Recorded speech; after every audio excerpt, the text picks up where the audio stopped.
contouring, I'm going to use a stick, a cream, because a cream you can really blend easy. So do like a little excess, because if you do excess instead of stripes, it's much easier to blend.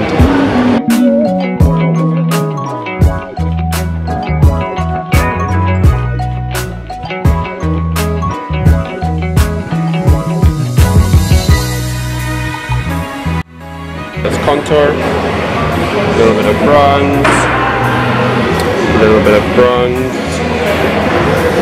For me, the tip is when you're doing contouring and highlighting, always have bronzer in there as well, because it's a good way to blend the two together.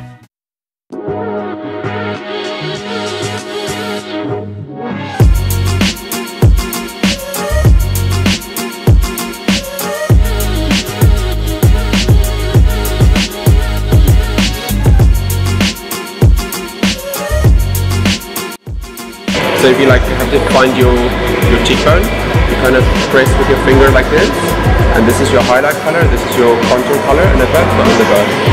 And then always like a slight shape of the rainbow. That's the best way to do the contour.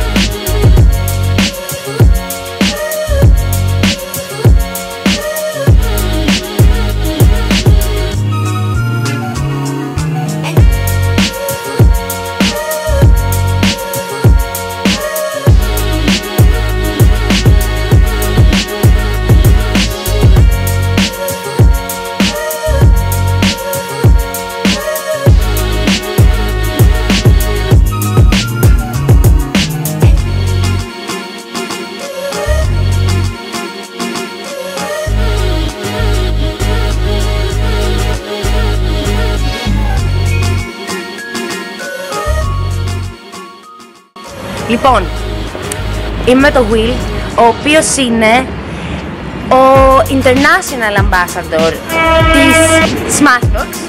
I'm the Director of International Education, Artistry, Communication. So I travel a lot and I get to share the Smashbox love all over the world and do makeup with everyone.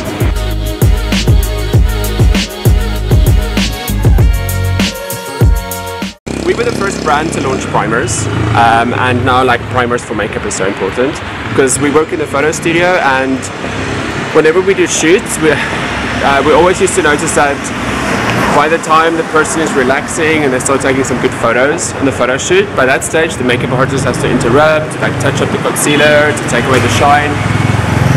And so our founder kind of thought, isn't there something we can make to help the makeup stay longer? And that's kind of how the primers were born. So the primers are there to make your makeup look better for longer. It's so important to think of them as like a duo, like a relationship. And you have to think, okay, so what is the foundation like on its own, and how do I want to change it? So you can, for example, make your foundation look more matte with like a pore minimizing primer, or if you want your foundation to look more radiant, you can mix primer oil with the foundation. If you are tired and you want your foundation to be more like hydrating, you can use hydrating primer before your foundation. So you can always influence the way your foundation looks depending on your primer. It's like, listen to your skin. Like if you wake up in the morning and your skin is a little bit more shiny, then that day you might use a more matte primer. If you wake up in the morning and you think, oh, I'm a bit tired, maybe you've been on a long flight or something, then you would go, okay, let's do a hydrating primer. But we also have our classic primer, which was our first primer we created, and it's still our #1 primer in the world. And that primer is like a multi-purpose. It's our iconic photo finish primer. Okay. And that one you can use on dry skin, on oily skin, on a young skin, a mature skin. So if you're not sure which primer to use, that one is like your multi-purpose. I sometimes even explain to people, it's like you get different shampoos for different hair types. Yes. So imagine you have shampoo for all hair types. That's like the classic primer. And then you have shampoo for dry hair, shampoo for straight hair, shampoo for curly hair. It's like our primers. We have then the ones with the specific benefit. We have about 13 primers. What? Because we have the different ones for the face, we have different for the eyelid, for the under eye area. My biggest makeup secret, I think, work in layers. It's so much easier to add makeup than to take off makeup. Yeah, rather put a little bit, look in the mirror, especially with foundation, because sometimes people, they use their full coverage foundations like, yes, and you blend. But if you put a little bit and you put another layer that's the best way. You can get a flawless finish that still looks like skin.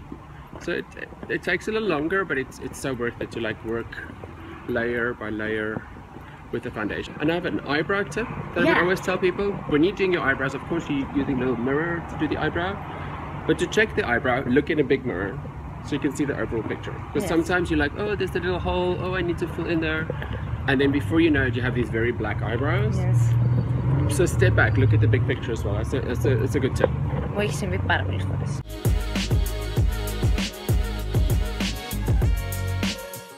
So some winter trends that I think is really cool. The dark lip is a really great way to explore makeup. So it's almost like the modern interpretation of a gothic lip. So it doesn't have to be black. It can be like a beautiful dark purple, a dark burgundy. You can make it work for anyone, especially even if the lips are small. Usually the kind of makeup rule is that if the lips are thin, a dark lipstick will make the lips look even more thin. But if you do the right shape of the lipstick and you've slightly overlined maybe on the edges, it can be amazing.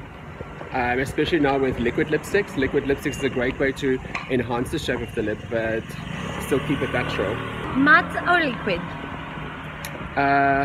Well, the lip is at the moment, the lip trend is definitely more of a matte finish on the lip. I think for summer next year we definitely see a return to more gloss, more metallic, more high shine. But now for winter and also for spring, the lips are definitely more matte. So that's the one trend, matte. Matte and bold. Yeah. The next trend I'm seeing, the skin is glowing. It's not a matte skin, it's a hydrated skin. It's not a powder for contour, it's a cream for contour. It's not a powder for highlight, it's a cream for highlight. So the skin should really look like dewy, juicy, hydrated, like you've been at a health spa for 1 week. So you have the matte texture of the lipstick and the radiant texture of the skin that also works together beautifully. And the third?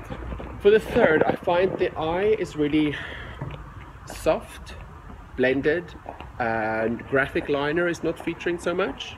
So liner should look like it's very smudged in, or even an eye makeup is more focused on shadows rather than focused on pencil. And if you are wearing pencil, it should look like it's a pencil from last night that's left over. Yeah.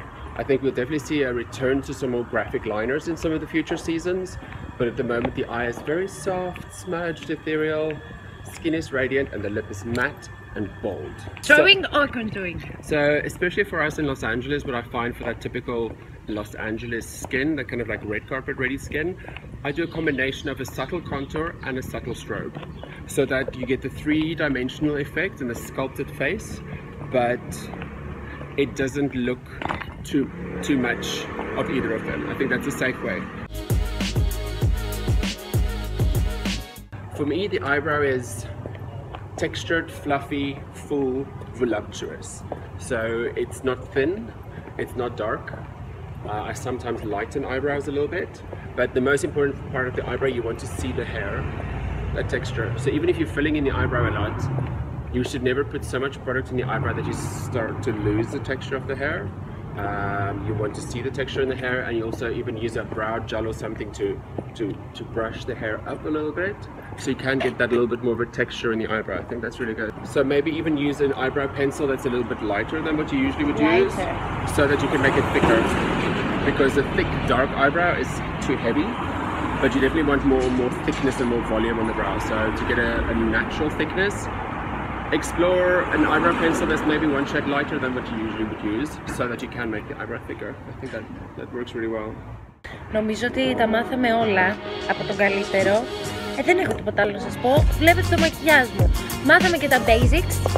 Τι άλλο να σας πω? Thank you so much, Wll. Thank you so much. You're amazing. It was great doing your makeup today. He's very funny. He's amazing. You're amazing. Thank you so much.